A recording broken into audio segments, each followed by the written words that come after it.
সুপ্রিয় দর্শক, আসসালামু আলাইকুম। এনসিপির মুখ্য সমন্বয়ক নাসির উদ্দিন পাটোয়ারির হঠাৎ একদিন মনে হলো তিনি নির্বাচনের আগে এবং পরে বিএনপি এবং বিএনপি নেতা মির্জা আব্বাসকে উদ্দেশ্য করে তিনি যা যা বলেছেন সেগুলো গঠনমূলক নয় এবং ভিত্তিহীন। তিনি উপলব্ধি করলেন যে তিনি এবার থেকে যা যা বলবেন গঠনমূলক সমালোচনা করবেন। তাকে অনেকেই সে পরামর্শ দিলেন। এরপর আমরা দেখলাম তিনি ফেসবুকে ক্ষমা চাইলেন এবং তিনি বলেছেন এবার থেকে তিনি গঠনমূলক সমালোচনা করবেন। অনেকেই বলছেন যে নাসির উদ্দিন পাটোয়ারি আত্মশুদ্ধির দিকে যাচ্ছে এবং নাসির উদ্দিন পাটোয়ারিও জানিয়েছেন রমজানে তিনি ইবাদতের মধ্য দিয়ে কিয়ামুল লাইল করে তিনি আসলে এই নীরব আত্মিক সূচনা করেছেন। তো অনেকে বিশ্বাস করেছেন যে নাসির উদ্দিন পাটোয়ারি ভালো হয়ে যাচ্ছেন এবং তিনি আর এসব আলতু ফালতু কথা বলবেন না। তিনি এবার থেকে একজন রাজনীতিবিদ হিসাবে গঠনমূলক সমালোচনা করবেন। কিন্তু আমরা দেখলাম নাসির উদ্দিন পাটোয়ারি কিয়ামুল লাইল করলেন। নাসির উদ্দিন পাটোয়ারি মানুষের কাছে ক্ষমা চাইলেন এবং স্পষ্টত বললেন তিনি আর এইসব টাইপের কথা বলবেন না, গঠনমূলক সমালোচনা করবেন। কিন্তু তিনি তার কথাটি রাখলেন না। নাসির উদ্দিন পাটোয়ারি তার যে আগের ধারা সেই ধারাতেই তিনি রয়ে গেছেন। অর্থাৎ মানুষ বলে না, কুকুরের লেজ 12 বছর চুঙ্গায় থাকলেও বাঁকাই থাকবে। সেরকমই ঘটে গেল নাসির উদ্দিন পাটোয়ারির ক্ষেত্রেও। তার লেজটা বাঁকাই থেকে গেল এবং সোজা হইল না। আমি যদি তার ওই যে ক্ষমা চাওয়ার পর এবং কিয়ামুল লাইল করার পর তার কয়েকটি ঘটনা বা তিনি যেসব কথাবার্তা বলেছেন সেগুলোর একটু সামনে নিয়ে আসি, আপনারা দেখবেন যে তিনি আসলে তার অবস্থান থেকে একটুও সরেননি। তিনি যে টাইপের কথাবার্তা বলতেন, যে টাইপের ভিত্তিহীন কথাবার্তা বলতেন, সেগুলোতেই তিনি রয়েছেন। আমি তার কয়েকটি প্রোগ্রাম আমি আসলে দেখেছি।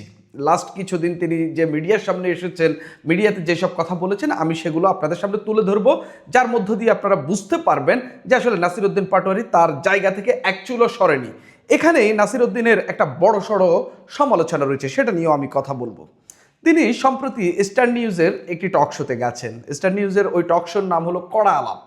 তো স্টার নিউজ সেখানে কড়া শব্দটি কেটে দিয়েছে, কারণ নাসির উদ্দিন পাটোয়ারি আসলে ওইটা এমনিতেই কড়া হয়ে যাবে, ওইটা আর কড়া থাকা লাগবে না। তো স্টার নিউজ ওইটা কড়া কেটে দিয়ে শুধু আলাপ রেখেছে।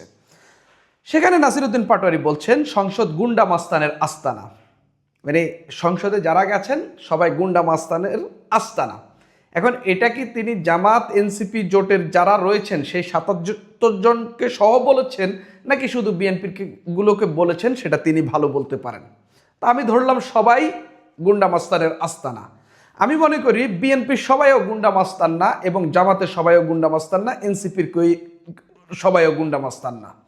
অর্থাৎ তিনি ঢালাওভাবে যে সবাইকে গুন্ডা মাস্তান বললেন, এটা সংসদ ৩০০ জন সংসদ সদস্য যারা গুন্ডা মাস্তান তারা বাদে বাকিদের তিনি অপমান করেছেন এবং বাকিদেরকে তিনি যে এক ধরনের স্টেরিওটাইপিক্যাল যে আক্রমণ সেটা তিনি করেছেন। তিনি সেখানে একজনকে মেনশন করে সন্ত্রাসী বললেন যে অমুক সন্ত্রাসী, কিন্তু তিনি নাম বলেননি। তার মানে ওই অমুকের মধ্যে কিন্তু এই ৩০০ জনই এসে যান, যেহেতু নাম বলেননি। এখন সবাই তো বলতে পারেন যে আমাকে বলেছেন। তিনি বলছেন যে নাম বলবো না। প্রতিমন্ত্রী হাবিবুর রশিদকে তিনি দরবেশ বেশি বলে সমালোচনা করলেন। কোথায় নাকি কাকে ধাক্কা দিয়েছে তিনি দেখেছেন এবং তিনি বললেন যে দরবেশ বেশি ভালো সেজে থাকে এবং কিছুটা সালমান এফ রহমানের মতো করে, মানে সালমান এফ রহমানকে যেভাবে মানুষ দরবেশ বলতো সেটা মেনশন করে তিনি খোঁচা দিয়েছেন। সালমান এফ রহমানের নাম বলেননি, তবে দরবেশ বেশি বলে সমালোচনা করলেন। গেল বিএনপির কেন্দ্রীয় কমিটির অর্থনীতি বিষয়ক সম্পাদক যিনি আছেন ইঞ্জিনিয়ার খালেদ হোসেন মাহবুব শ্যামল, তার নাকি সামিটের সঙ্গে সাক্ষাৎ হয়েছে, মিটিং হয়েছে। সেখানে তিনি সেটা মেনশন করে বললেন চোরে চোরে মাস্তুতো ভাই। অর্থাৎ তিনি কোনো গ্রাউন্ড ছাড়া, কোনো তথ্য প্রমাণ ছাড়া তিনি আবারও একই টাইপের কথা বলছেন। তিনি বললেন সবাই সেটা জানে কিন্তু কেউ প্রকাশ করে না। আচ্ছা, মানলাম চোর সন্ত্রাসী মাস্তান চাঁদাবাজ আসনগুলোর দিকে তাকালেই বুঝতে পারবেন কারা সংসদে গেছেন। আমি জানি প্রভাবশালী অনেকেই, যাদের নানা ধরনের আধিপত্য রয়েছে, অনেকেই সংসদে গিয়েছেন। আমি স্পষ্টত বলবো নাসির উদ্দিন পাটোয়ারির কাছে যদি স্পষ্টত কোনো প্রমাণ থাকে, আপনি এটা সংসদকে বা আদালতে বা অন্যভাবে যে কোনোভাবে আপনি এটার যে আইনি পদক্ষেপ নেওয়ার সেটা নিতে পারেন, নাহলে মানুষের সামনে প্রকাশ করেন নথিগুলো যে এই হচ্ছে সন্ত্রাসী, আপনার কাছে এই প্রমাণ আছে, এই লোক যে সন্ত্রাসী। অন্যথায় এই ৩০০ জন এমপি যদি সংক্ষুব্ধ হয় আপনার বিরুদ্ধে কিন্তু মামলা করতে পারেন, কারণ আপনি সরাসরি তাদের বিরুদ্ধে ফৌজদারি অভিযোগ তুলছেন। এই ফৌজদারি অভিযোগের কিন্তু ব্যবস্থা কিন্তু তারা নিতে পারে, তারা যদি সন্ত্রাসী না হয়ে থাকে। তিনি বলতে চাচ্ছেন তার কথাগুলো এমন যে বাংলাদেশের সব এই মানুষই হচ্ছে এই চান্দাবাজ মাস্তানদেরকে ভোট দিয়ে সংসদে নিয়ে গেছে। তিনি জাস্ট এই টোনেই কথা বলতে যাচ্ছেন। তবে এখানে এই টক শোতে আরেকটি ঘটনা ঘটে গেছে। তিনি এই টক শোর যে স্পন্সর পোলার আইসক্রিম, সেটাকে নিয়েও তিনি কটাক্ষ করলেন। তিনি পোলারকে উদ্দেশ্য করে বললেন, আপনাদের আইসক্রিম ভালো না, ইগলুর আইসক্রিম ভালো। আমি একজন ভোক্তা হিসেবে ধরলাম, ঠিক আছে, পোলার যদি আমি পোলারের আইসক্রিম কখনো খেয়েছি কিনা আমি বলতে পারবো না, আমি খুব কম আইসক্রিম খাই, কিন্তু পোলার যদি খারাপ আইসক্রিম বানিয়ে থাকে, আপনি তো এভাবে পাবলিক প্লেসে একটি টিভি মিডিয়ার মধ্য দিয়ে আপনি এটা বলতে পারেন না, তাও আবার ওই প্রোগ্রামের এই যেখানে তারা স্পন্সর করতেছে সেখানেই আপনি বলছেন। এখন এখান থেকে যদি পোলারের যদি ব্যবসায় যদি ধস নামে, এর দায়টা কার? নাসিরউদ্দিন, আপনি বলতে পারেন যে নাসিরউদ্দিন পাটোয়ারির কথা তাহলে কি এতই প্রভাব?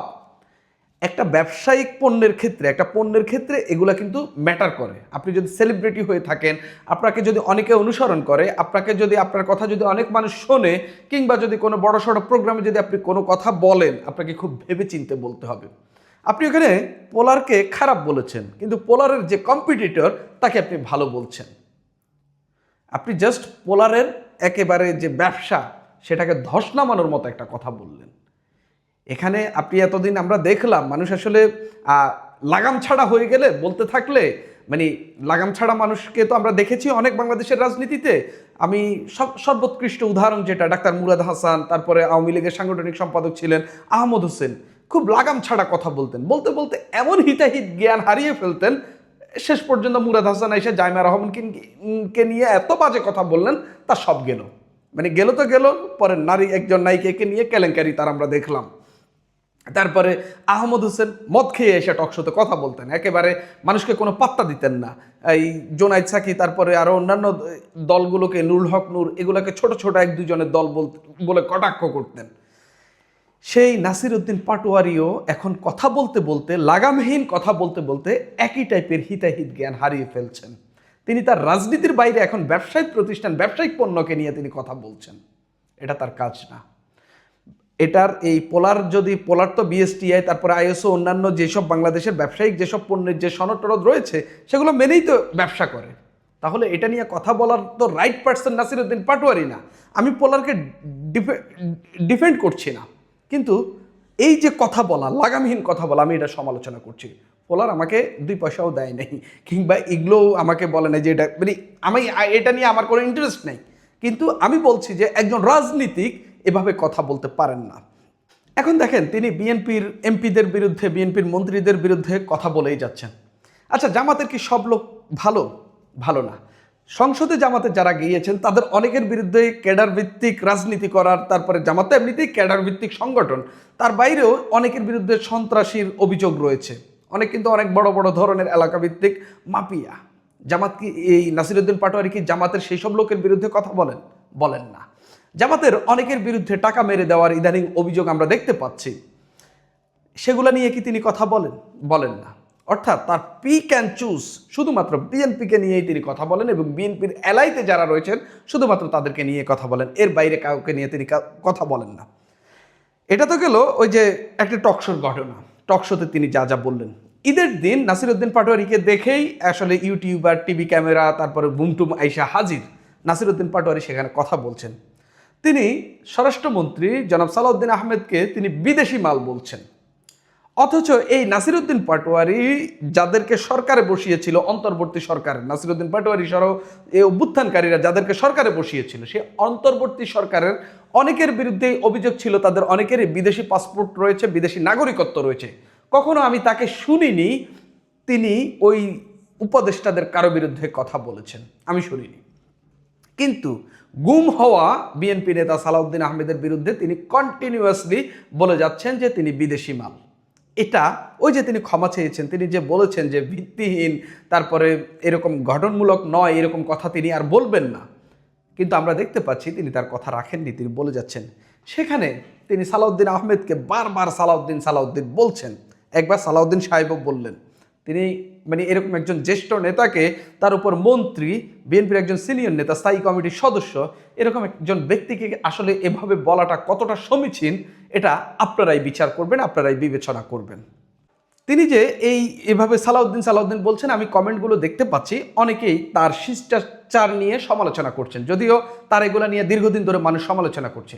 এখন যেটা ঘটনা আর কি, ওই যে আপনি পিক অ্যান্ড চুজ করে সমালোচনা করছেন যে বিএনপির লোকগুলাই খারাপ আর আপনি এবং আপনার এলাইতে যারা রয়েছে জামাত ইসলামী তারা শুধু ভালো। তিনি কখনো এনসিপির নেতাদের সমালোচনা করেন না খারাপ কাজের। এই যে নাসিরউদ্দিন পাটোয়ারি, যে পাটোয়ারির কলিগ, যে হাসনাত আবদুল্লাহ একজন বাচ্চাকে, অনেকেই বলছেন সেটা নাসিরউদ্দিন পাটোয়ারির ছেলে, যে একটি বাচ্চাকে শেখাচ্ছিল মির্জা আব্বাস চান্দাবাজ, তিনি তো সেটা সমালোচনা করলেন না।